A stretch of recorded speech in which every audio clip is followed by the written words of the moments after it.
Assalamualaikum warahmatullahi wabarakatuh. Salam sehat, salam sejahtera, salam bahagia teman-teman mahasiswa semuanya.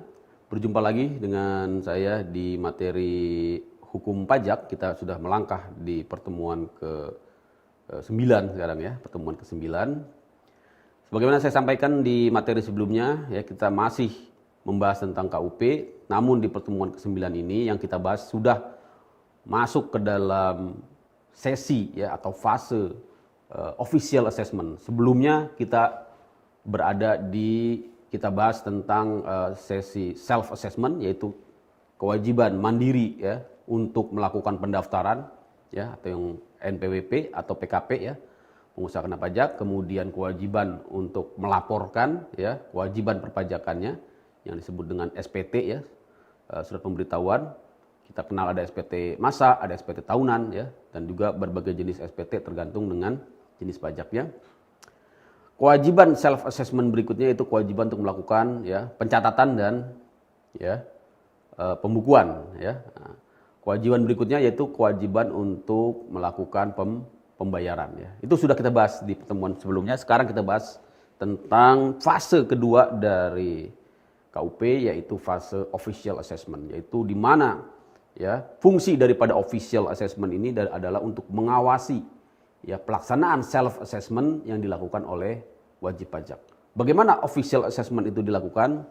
Minimal ada 3 cara ya, dengan cara penelitian, ya, pemeriksaan dan ya pemeriksaan bukti permulaan. Apabila ya diketahui ya wajib pajak ya melakukan ya atau diduga melakukan tindak pidana perpajakan, maka dia ditingkatkan statusnya menjadi pemeriksaan bukti permulaan. Nah, yang pertama dari kegiatan penelitian. Jadi apa itu penelitian? Penelitian itu bukan pemeriksaan ya, jadi harus teman-teman pahami ya. Penelitian itu adalah ya kegiatan untuk ya menilai kelengkapan pengisian SPT dan lampiran-lampirannya ya. Termasuk penelitian tentang kebenaran penulisan dan perhitungannya ya, teman-teman. Jadi beda dengan pemeriksaan. Kalau pemeriksaan ya di sini sudah bukan hanya meneliti kelengkapan ya dan kebenaran penulisan dari SPT. Di sini sudah masuk ke yang namanya penelitian kepatuhan material. Kalau tadi baru kepatuhan formilnya ya, artinya formalitas dari SPT itu ya, yaitu kelengkapan ya, kebenaran formil maksudnya ya. Dan juga mengenai ketepatan waktu, termasuk juga ketepatan waktu ya juga dilakukan di proses penelitian. Misalnya ada SPT yang terlambat ya, dan juga nanti penagihannya dapat dilakukan ya di proses penelitian ya, tidak perlu menunggu pemeriksaan. Ketika dia terlambat nanti akan diterbitkan yang namanya surat tagihan pajak ya dalam bentuk ya tagihan ya atas denda ya bunga ya ataupun sanksi ya yang ditemukan oleh petugas pajak dalam proses penelitian. Nah, kalau pemeriksaan ya ini sudah lebih lengkap lagi tentunya, karena di sini meliputi pemeriksaan hak ya maupun kewajiban dari wajib pajak secara keseluruhan, secara material ya. Kemudian pemeriksaan ini ya juga merupakan kewenangan ya atau hak ya atau diskresi dari Direktur Jenderal Pajak. Jadi memang tidak semua wajib pajak dilakukan pemeriksaan. Mengapa? Karena ada yang namanya manajemen risiko tentunya, mengingat keterbatasan dari fiskus ya, ditambah dengan luasnya objek pemeriksaan ya, tentunya harus dilakukan secara selektif. Tujuannya apa? Untuk menguji kepatuhan ya tadi seperti yang saya sampaikan, kepatuhan kewajiban perpajakan ya, dan juga dapat dilakukan pemeriksaan untuk tujuan lain. Apa itu tujuan lain? Nanti kita akan lihat ya. Jadi tadi pemeriksaan pajak ya, dasarnya pasal 1 angka 26 Undang-Undang KUP ya. Di sini ada definisinya, teman-teman bisa baca lah ya di slide. Tujuannya tadi ya ada 2, menguji kepatuhan dan untuk tujuan lain. Ya, tujuan lain nanti kita lihat apa itu. Nah, jenis pemeriksaannya ada 2, yaitu pemeriksaan di kantor dan pemeriksaan lapangan. Pemeriksaan di kantor artinya dilakukan di kantor Direktur Jenderal Pajak, pemeriksaan lapangan artinya di tempat ya kedudukan tempat usaha atau tempat tinggal dari wajib pajak ya. Yang pertama kita akan bahas dulu pemeriksaan kepatuhan. Intinya tadi ya sudah untuk menguji kepatuhan wajib pajak dapat dilakukan terhadap satu atau beberapa jenis pajak ya. Satu atau beberapa masa atau tahun pajak gitu ya. Apa yang diperiksa ya, di sini ada 1 2 3 ya 4 5 6 7 8 9 ada 9 jenis pemeriksaan ya. Pertama pemeriksaan pengembalian ya. Jadi kalau sudah terkait dengan pengembalian itu memang harus melalui pemeriksaan ya. Pemeriksaan keterangan lain yang berupa data konkret ya. Pemeriksaan SPT yang lebih bayar ya. Pemeriksaan wajib pajak ya yang ya melakukan pengembalian pendahuluan ya. Pemeriksaan SPT rugi ya, penggabungan, peleburan atau pemekaran ya, likuidasi pembubaran ya. Berikutnya adalah pemeriksaan atas perubahan tahun buku ya, misalnya ada permohonan perubahan tahun buku ya, atau ya penilaian kembali aktiva tetap ya, revaluasi. Kemudian pemeriksaan atas tidak menyampaikan atau menyampaikan SPT melampaui jangka waktu dalam surat teguran yang terpilih. Jadi ini berdasarkan analisis risiko tadi ya, manajemen risiko. Kemudian wajib pajak yang menyampaikan SPT ya yang terpilih ya, yang dilakukan pemeriksaan berdasarkan analisis risiko. Jadi di sini jelas merupakan ada yang bersifat wajib, ada yang memang bersifat opsional gitu ya teman-teman ya. Ini teman-teman silakan nanti pelajari satu persatu bagaimana mekanismenya ya. Nah, intinya dari produk ya pemeriksaan nanti kita akan lihat produk pemeriksaan. Tapi sebelum ke produk pemeriksaan, tadi adalah pemeriksaan kepatuhan. Kita lihat pemeriksaan tujuan lain apa itu? Ada banyak di sini, ada 1 sampai 12. Ya, selain untuk menguji kepatuhan, pemeriksaan juga ya digunakan ya untuk tujuan memberi NPWP ya, menghapus NPWP, memberikan NPWP PPKP secara jabatan ya. Untuk juga pemeriksaan dalam rangka keberatan ya, untuk pengumpulan norma NPPN ya. Pencocokan data atau keterangan, ya, penentuan wajib pajak berlokasi di daerah terpencil ya, karena nanti dia akan mendapatkan tarif khusus, ya, perlakuan khusus. Kemudian juga penentuan ya tempat terutang PPN, ya. Kemudian juga dalam rangka penagihan pajak ya dapat dilakukan pemeriksaan. Kemudian juga penentuan saat mulainya produksi ya. Yang terakhir adalah untuk keperluan perpajakan internasional ya, yaitu untuk memenuhi permintaan dari negara mitra terkait dengan P3B atau tax treaty. Ya, saya kira itu teman-teman nanti bisa baca ya, jangka waktunya juga silakan ya. Ada yang paling lama 4 bulan ya, ada juga yang 14 hari untuk pemeriksaan kantor ya. Bagaimana prosedurnya, kewajiban pemeriksa dan hak-hak dari wajib pajak, teman-teman bisa baca di tata cara penyelesaian pemeriksaan ya.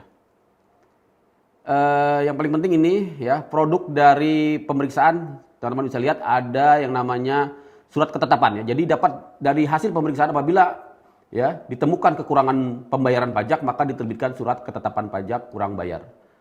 Ya. Atau surat ketetapan pajak lebih bayar ya apabila terdapat kelebihan pembayaran. Kenapa terjadi kelebihan pembayaran? Ketika pajak yang sudah ya dibayar ya atau yang sudah dipotong ya oleh pihak ketiga ternyata lebih ya jumlahnya daripada ya yang seharusnya dibayar, sehingga mengakibatkan ya kelebihan pembayaran dan nanti akan diterbitkan surat ketetapan pajak lebih bayar ya. Kemudian surat ketetapan pajak nihil apabila tidak ada kekurangan ya ataupun kelebihan di mana pokok pajaknya sama dengan kredit pajak. Ini biasanya kaitannya dengan wajib pajak orang pribadi yang biasanya memang nihil ya, yang bekerja pada satu perusahaan ya atau pada satu pemberi kerja ya, tapi juga bisa tidak menutup kemungkinan terjadi juga di wajib pajak badan. Kemudian surat ketetapan pajak kurang bayar tambahan SKPKBT ya apabila diterbitkan lagi SKB yang berikutnya sesudah SKB yang pertama. Yang terakhir surat tagihan pajak ya untuk menagih sanksi administrasi ya, itu ya teman-teman ya. Nah, sekarang kita masuk ke jenis pemeriksaan yang ketiga setelah tadi adalah penelitian ya. Kemudian pemeriksaan yang ketiga adalah tentang bukti permulaan. Apa itu bukti permulaan? Yaitu untuk ya menguji ya kepatuhan pemenuhan kewajiban perpajakan ya, maka dapat diusulkan pemeriksaan bukti permulaan secara terbuka apabila ditemukan indikasi tindak pidana di bidang perpajakan. Ya. Wajib pajak yang menolak untuk dilakukan pemeriksaan, ya misalnya, dan terhadap wajib pajak tersebut tidak dilakukan penghitungan penghasilan kena pajak secara jabatan. Ya. Jadi konsekuensinya itu ya, kalau wajib pajak menolak untuk dilakukan pemeriksaan, ya, dan wajib pajak tersebut tidak dilakukan penghitungan penghasilan kena pajak secara jabatan, ya maka dia bisa masuk ke dalam yang namanya pemeriksaan bukti permulaan, gitu ya teman-teman ya.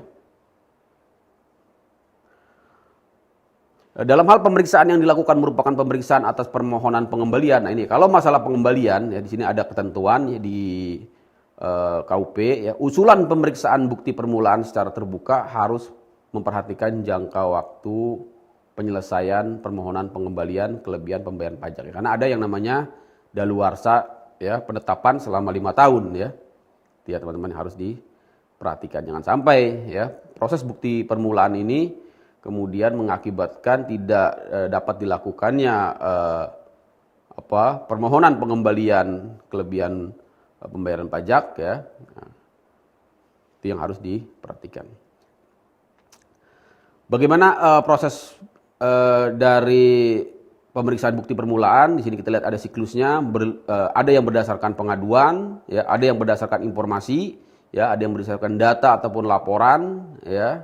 Nah, kemudian dari IDLP tersebut ya, informasi, ya, data, laporan dan pengaduan ini ya akan dikembangkan analisis ya, baik oleh intelijen maupun berdasarkan surveillance atau pengamatan terhadap pajak ya, masa pajaknya, bagian tahun pajak dan tahun pajaknya ya. Apabila ya telah diterbitkan SKP ya ataupun belum ya, nah, maka di sini akan dilihat kata kuncinya adalah apakah ada tindak pidana, apakah ada dugaan tindak pidana ya. Maka apabila ada dugaan tindak pidana dilanjutkan dengan pemeriksaan bukti permulaan. Nah, pemeriksaan bukti permulaan ini ada yang terbuka dan ada yang tertutup ya. Di sini ada kriterianya yang bersifat terbuka, yaitu apabila terkait dengan pasal 17B tadi yang masalah pengembalian atau tindak lanjut dari pemeriksaan untuk menguji kepatuhan ya. Jadi kalau itu berasal dari pemeriksaan ya kepatuhan ya, maka dia bersifat terbuka. Ada juga yang tertutup ya, yaitu yang tanpa memberitahukan tertulis kepada wajib pajak ya. Nah, ya.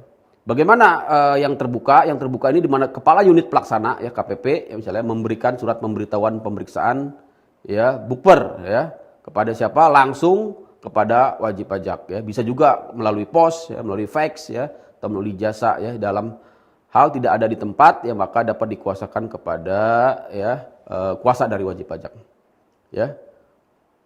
Apabila menolak untuk dilakukan bukper, maka langsung bisa diusulkan ke penyidikan. Ini yang harus teman-teman pahami ya. Apabila WP tidak mau dilakukan pemeriksaan bukti permulaan ya. Jangka waktunya berapa lama? Jangka waktunya adalah 12 bulan ya, dapat diperpanjang paling lama 24 bulan ya. Nah, untuk yang tertutup ya. Nah, untuk yang tertutup di sini ya, yang harus dipahami adalah ya, dimulai sejak tanggal surat perintah ya diterima oleh pemeriksa bukper. Jadi tidak disampaikan kepada wajib pajak ya. Jangka waktu pemeriksaannya selama 12 bulan dan dapat diperpanjang lagi sampai maksimal 24 bulan ya. Pemeriksaan bukti permulaan secara tertutup bagaimana ketika bersamaan dengan pemeriksaan ya, pemeriksaan bukper secara tertutup ya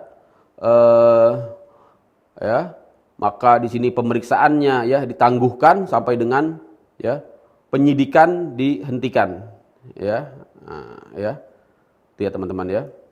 Kemudian adanya putusan pengadilan yang telah memiliki kekuatan hukum tetap ya, dan salinan putusan pengadilan telah diterima oleh DJP ya. Pemeriksaannya dilanjutkan apabila ya penyidikannya tersebut dihentikan ya sesuai dengan pasal 44A ya, yaitu adanya asas oportunitas ya, yaitu nanti kita akan bahas lebih lanjut di materi penyidikan ya, di mana ya wajib pajak dapat meminta untuk memohon untuk dihentikan proses penyidikan dengan membayar yang disebut dengan ya denda ya pengganti pidana ya, atau disebut juga dengan asas ultimum remedium ya, atau disebut juga asas oportunitas ya. Ya, gitu ya. Itu ya, teman-teman nanti bisa baca di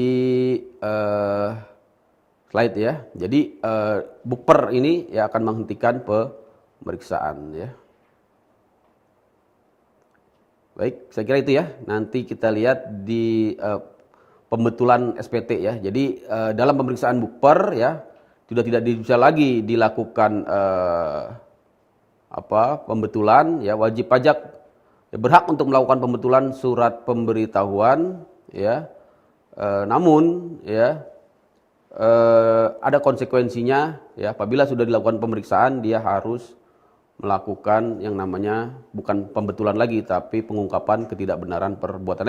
Nanti kita akan bahas lebih lanjut ya teman-teman di materi tanya jawab, silakan ya, karena ini cukup banyak materinya. Intinya adalah proses bukper ini untuk menuju kepada pemidanaan ya. Kalau di dalam hukum acara pidana ini tidak diatur secara eksplisit ya, ini biasanya ya dapat saya sampaikan dipersamakan dengan proses ya lead penelitian ya, atau lead ya, atau juga disebut sebagai proses pull bucket ya, pengumpulan bahan keterangan dalam rangka ditingkatkan ke proses penyidikan. Baik, saya kira itu, terima kasih untuk proses official assessment saya akhiri ya. Berikutnya kita akan masuk kepada proses yang paling akhir dari siklus KUP, yaitu proses penagihan dan penyidikan ya tindak pidana perpajakan. Terima kasih. Assalamualaikum warahmatullahi wabarakatuh.